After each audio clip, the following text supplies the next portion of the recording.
Two people have been arrested on neglect charges after a toddler and a newborn were found in a mouldy and cluttered home with an infestation of cockroaches and little food to eat. The incident occurred early in the morning at around 3 a.m. on the 10th of November 2021.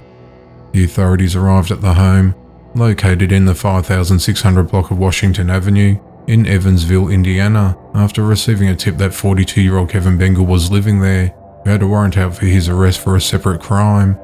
When officers knocked on the door, they were met by the homeowner James Hall and 21-year-old Caitlin Dunigan. They denied knowing if Kevin was inside the house. When officers searched the home after getting James's consent, they found Kevin hiding in the back bathroom and took him into custody. Deputies found the living conditions to be unsanitary and cluttered, and they could barely get through the back door because of the amount of trash inside. There was mould, wood, dirt and trash all over the place. There was barely any food inside the home. Inside there was a 1-month-old baby and a 3-year-old child. Caitlin told the deputies that she and Kevin had the 1-month child together and that she was the mother of the toddler. Officers found the newborn in a crib in the bedroom that was full of rubbish, and they noticed the adult comforter the infant was laying on was filled with cockroaches. The infant's diaper had not been changed in some time and was wearing very dirty clothes. The 3-year-old was found asleep on the couch in the living room, which was filthy. Caitlin said the toddler sleeps on the couch because the child doesn't have a bed.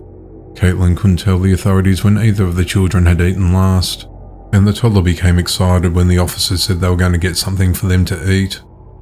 Officers went to the kitchen to see if the child had food. The floor was covered in dirt and scraps, and the kitchen counters and tables were littered with trash, with no clean surface area. The fridge was empty and had mould and a cockroach inside. Both Kevin and Caitlin were arrested and charged with child neglect and have been held at the Vanderburgh County Jail without bond. The Department of Child Services took custody of the kids.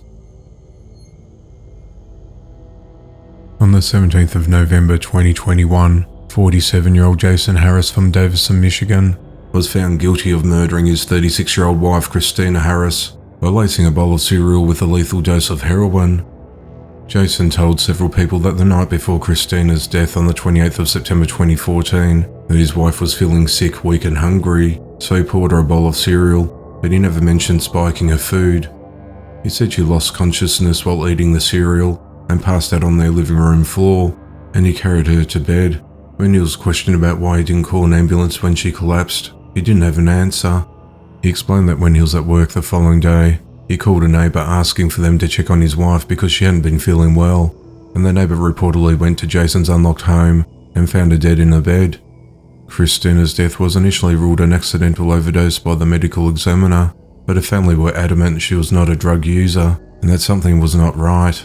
Investigators discovered that the mother of two kept breast milk in a freezer that she used to feed a 4-month-old daughter. Detectives took a sample of the frozen milk and tested it for drugs, which came back negative for controlled substances. Jason had been communicating with several women before and after Christina's death. It's reported that just 9 days after his wife died, Jason bought a plane ticket to visit a woman in Rhode Island, with whom he exchanged thousands of messages. He also had another woman move into the home 2 weeks after Christina's death. Jason's siblings told the investigators that he made statements in the past about getting rid of his wife. When she died, he received a $120,000 payout from Christina's life insurance policy. It's also reported that Jason attempted to pay a co-worker $5,000 to kill his wife. In August of 2019, the medical examiner changed Christina's manner of death to homicide, leading to Jason's arrest. Jason's been found guilty of first-degree murder, solicitation of murder, and delivery of a controlled substance causing death. Jason faces life in prison without the possibility of parole, and he'll be sentenced on the 10th of December.